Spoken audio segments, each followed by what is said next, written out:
Hello everyone. मेरा नाम युमेश पटेल है और ये मेरा कोड टास्क 9 है।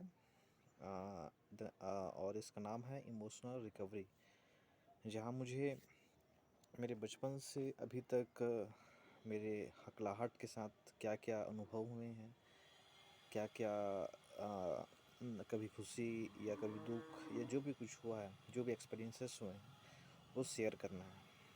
तो मैं बचपन से शुरुआत करूँगा और अभी तक जो भी मुझे याद है, जो भी चीज़ मुझे खटकी या जो भी चीज़ मुझे अच्छा लगा स्टैमरिंग के रिलेटेड, वो मैं यहाँ शेयर करूँगा। तो जब मैं पैदा हुआ और जब मैं बात करना शुरू किया तो घर वाले कहते थे, मतलब मैं ठीक बोल रहा था, लेकिन जब मैं 2 साल का था तब मेरे मुंह में घाव हो गया था। तब उसके जब वो ठीक हुआ और उसके बाद जब मैं बोलने लगा तब ये कुछ तुतलाहटपन आने लगी, ये था। और उसके बाद जब मैं ऐसा बोलने लगा हकला हकला कर, तो जब मैं तो घर वालों ने मुझे डॉक्टर के पास ले गए और वहाँ चेकअप कराया। तो डॉक्टर ने मेरा मुंह के जो फंक्शंस हैं, जो मेरे टंग, मेरे जो गला, वो सब चेक किया और कहा कि ये तो सारे ठीक हैं। वो शायद घबराहट के कारण ऐसा बोल रहा है या डर है या वो तेज़ी से बोलना चाह रहा है, तब वो हकलाता है। तो ये कारण हो सकता है, तो इसको समझाना कि वो धीरे धीरे बात करे। और एक बोले थे बच खा लेने के लिए। बच को वो एक जड़ी बूटी है। तो उसको छोटा सा उसका टुकड़ा को हमारे दांत के बीच में रखना था और उसको चबा चबा के जो उसका जूस निकलता था उसको पीते रहना था। तो मैं जब छोटा बच्चा था तो वो थोड़ा थोड़ा कड़वा रहता था। तो मैं जब बच्चा था तो मैं उसको जब घर वाले जब उसको देते थे तो उनके सामने तो बस उसको मुंह में ले लेता था और बाद में उसको मैं फेंक देता था, क्योंकि वो कड़वा लगता था। तब ऐसा हुआ और मैं उसको फिर 2 या 3 दिन ही खाया, फिर नहीं खाता था उसको। मैं उसको फेंक देता था ऐसे।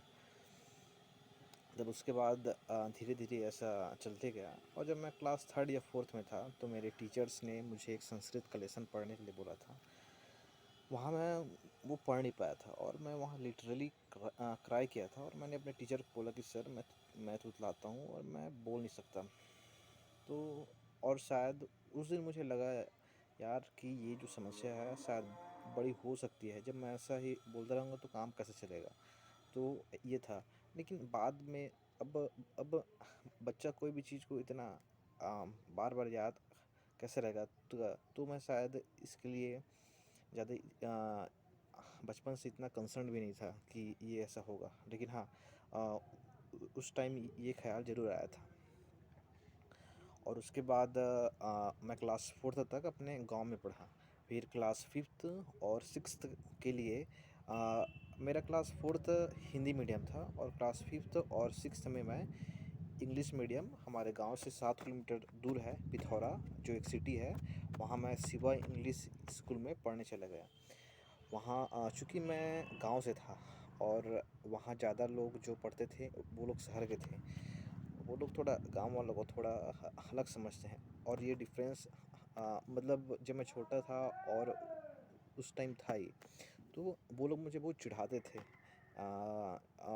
वो लोग मुझे हकलू हकलू हकलू कहते थे, हकलू यहाँ। और वो लोग मुझसे बात भी सिर्फ चिढ़ाने के लिए करते थे। और इवन जो लोग शहर के थे और मेरे क्लासमेट थे, वो लोग भी ऐसा कहते थे। तो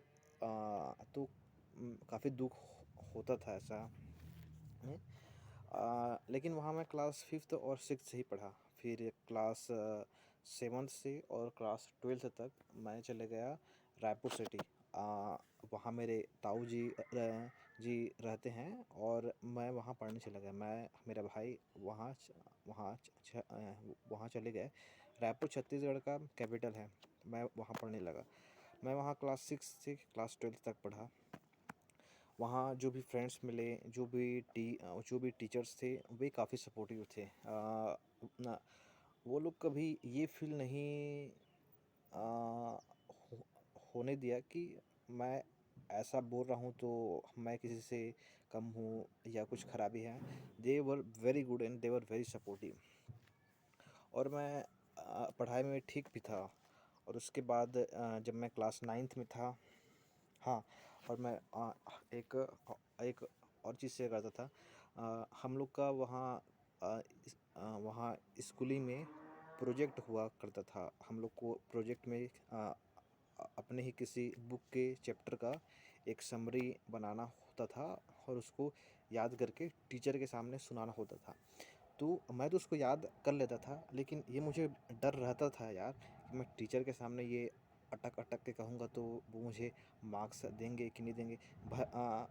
भले ही मैं वो सारा जितना भी 2 या 3 पेज का रहता था वो सारा कुछ मैं याद मतलब मेमोरी में रिटेन कर लेता था, लेकिन ये डर रहता था कि, और ये भी कॉन्फिडेंस रहता था कि हाँ, भले ही मैं इसको अटक अटक के सारा कंप्लीट कर लूँगा, लेकिन टीचर के सामने मैं ये अटकूँ, वहाँ पर शर्म भी रहता था और डर भी रहता था। लेकिन ये तो हमको करना ही है, वरना हमें मार्क्स कहाँ से मिलते। बट यस, हाँ, but teachers were very very supportive.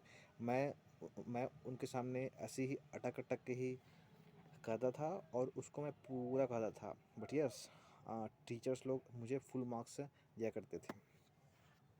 और उसके बाद हाँ, प्रैक्टिकल हमें भी जब हमारे क्लासेस में साइंस के सब्जेक्ट में प्रैक्टिकल हुआ करते थे, तब भी मैं ऐसा बोलता था।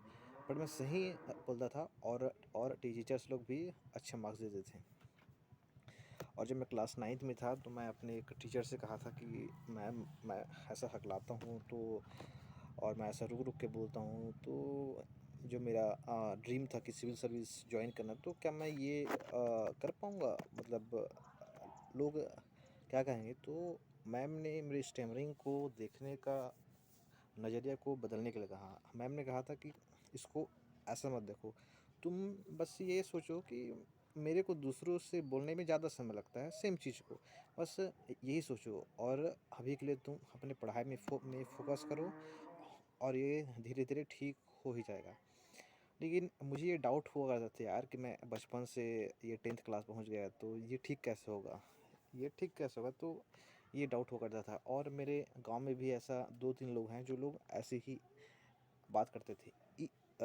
यहाँ तक कि जो मेरे गांव के सरपंच थे वो भी ऐसे ही बात करते थे, और हमारे गांव के जो नहर अध्यक्ष हैं वो भी ऐसे ही बात करते थे। लेकिन मुझे ये डर था ही। और उसके बाद और उसके बाद मैं कॉलेज पहुंच गया, और कॉलेज में भी टीचर्स लोग अच्छे और फ्रेंड्स भी अच्छे थे।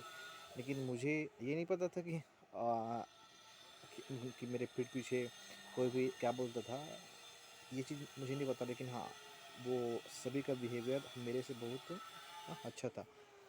और एक और चीज़ है, कभी कभी कोई नया पर्सन है, आप उनके सामने कुछ कहना चाहते हैं, चाहे अगर आप कहीं दुकान गए हैं, ठीक है, और आपको कोई चीज़ खरीदनी है, मान लेते हैं सेवई, तो आप उनके सामने सेवई बोल नहीं पा रहे हैं, सेवई, तो आप उसको आप उसको ऐसा बोलते होंगे, से। तो क्या होता है, कई कई बार वो दुकानदार जी बोल देते थे कि हाँ सेवई, तो हाँ हाँ हाँ, तो जो मैं ऐसा बोला था, हाँ ठीक है, हाँ वैसे वही।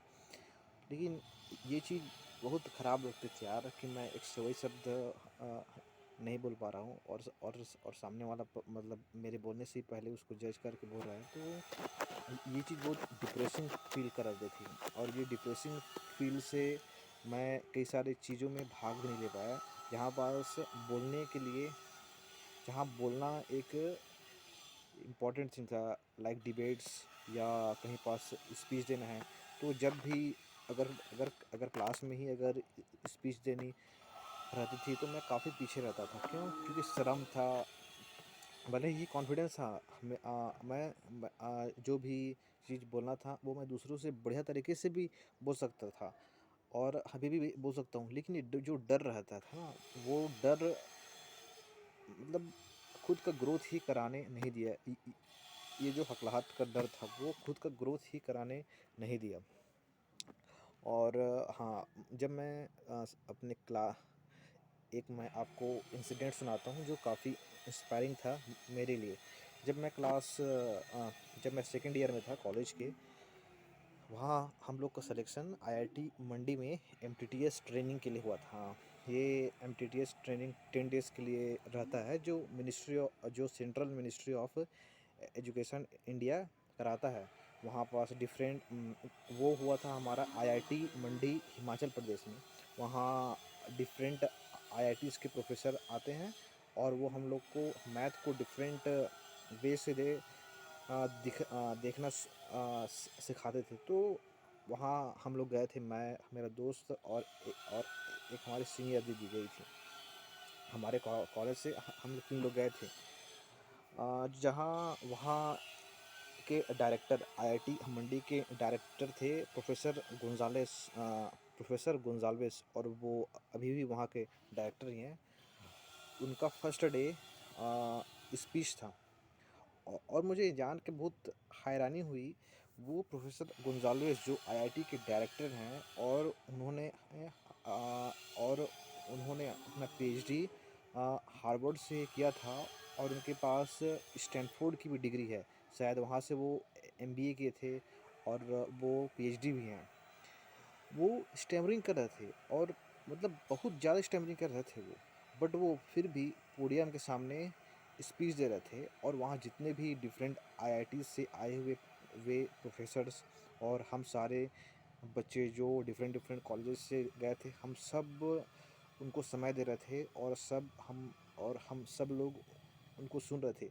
तो वो चीज़ मेरे लिए काफ़ी इंस्पायरिंग था कि यार, जो बंदा स्टैमरिंग कर रहा है, फंबल कर रहा है, लेकिन लेकिन उसके पास इतना कॉन्फिडेंस है कि वो हम सब के सामने डिफरेंट जो प्रोफेसर्स हैं और हम सब के सामने वो भले ही स्टैमर कर रहा है, लेकिन फिर भी वो बोल रहा है। तो मेरे को उस दिन समझ आ गया था कि हाँ, भले आप स्टैमरिंग करते हो, बट आपके पास अगर टैलेंट रहेगा तो वो चीज़ छिप जाएगा।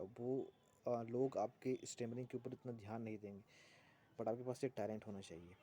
तो तो ये चीज़ मेरे लिए काफ़ी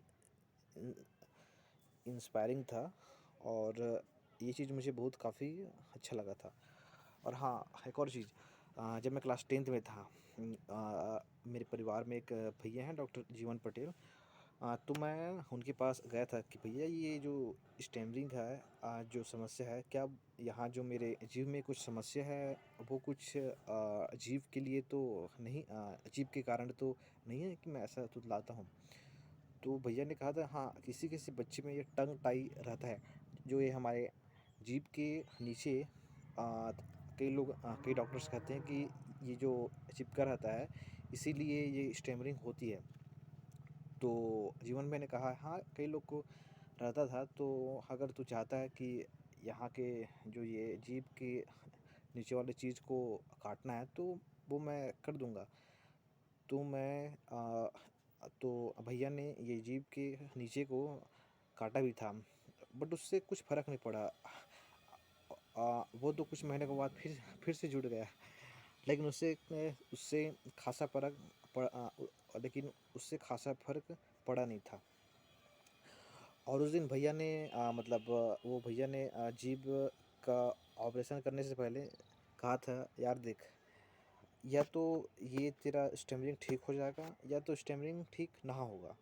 अगर स्टैमरिंग ठीक हो गया तो बढ़िया है, लेकिन स्टैमरिंग ठीक नहीं हुआ तो ज़्यादा डिप्रेस मत होना। तू सोचना, तू तू 2 काम कर सकता है। पहला काम है, जहाँ तेरे को ज़्यादा बात करना ना पड़े या ना करना पड़े, तू ऐसा काम कर सकता है। लेकिन दूसरा चीज़ है, तू वो काम कर जहाँ पास तेरे पास पावर हो, और लोग चाहे तू जैसा भी बोले, लेकिन लोगों को तुमको सुनना पड़े। वहाँ काम उनका रहे और लोगों को तेरे को सुनना पड़े, तू ये काम कर सकता है। तो फिर तेरे पास ये 2 ऑप्शन है। तो भैया ने मुझे ऐसा कहा था उस दिन। बट ये टंग टाई से उतना आ, मुझे नहीं लगा कि ये उसका कारण हो सकता है। और अभी तक मुझे ये लगता है कि क्योंकि जब मैं अकेले रहता हूँ, और जब मैं पढ़ते रहता हूँ, तब मुझे इतना स्टैमरिंग या फंबलिंग नहीं होता। बट किसी के सामने या किसी से बात करना है या कहीं पास अचानक से किसी बड़े आदमी या ग्रुप ऑफ पीपल से बात करना है तो ज़्यादा स्टैमरिंग होती है, फंबलिंग होती है, ब्लॉकेजेस आ जाते हैं और कई वर्ड्स मेरे मुंह से निकलते नहीं, तो ये सारी दिक्कत रहती है। But now I am getting more confidence to speak fluently in front of the people and even while calling. And these are the so these were the important experiences which I still remember. बस यही था। बस yes, एक और चीज़ मैं कहना चाहता हूँ, या see, I am not a perfectionist. मैं ये नहीं चाहता और मैं ये एक्सपेक्ट भी नहीं करता कि कि मेरा स्टेमिंग पूरी तरह से एकदम ठीक हो जाए। But yes, I believe in continuous improvement. मैं डेली कुछ कुछ सुधार करते करते जाऊंगा तो मुझे इससे काफ़ी मदद मिलेगी।